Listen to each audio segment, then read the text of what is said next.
Star glasbeni maček, ki je velike glasbene uspehe žel v zlatih časih pop dizajnov, pozneje pa nastopil tudi na evrovizijskem odru, še vedno ustvarja.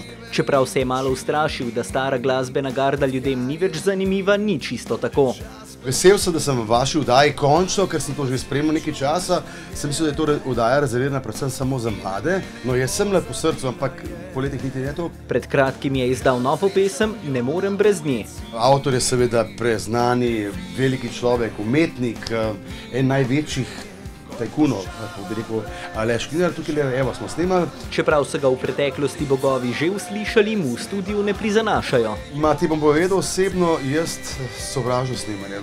Verjetno nekateri pravijo, da uživajo, ampak meni je to neka obremenitev. Kljub temu se v glasbenem zatočišču z vsemi odlično razume. Vedno sem ga cenil kot dobrega showmakerja, dobrega pevca in tudi bi rekel nekak magnet za nadpovprečne slovenske dekleta. Hvala. To je danes povedal, drugače nikoli tega povedal. Zdaj lahko povem. Ko se je razvila moška razprava, je sledilo obujanje spominov. Še včasih agropopa in pop dizajna, so včasih pa šle kakšne pupe in smo se malo, bi rekel, v garderobi kaj pogovarjali in se rekli, vi ste sicer čist fajn, ampak 43 sem bila s fanti od pop dizajnov, oni so pa bolj prijazni bili.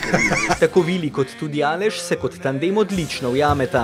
Težave premagujemo s humorjem in to jaz mislim, da je samo dobro, če je tako vzdušje, da se tudi pol fajn naredi. Vilija smo ujeli tudi med snemanjem, a leta prinašajo svoje. Zadnjič vem, da smo delali sicer do 8:30 zvečer in smo komaj, in smo klele komaj hodili.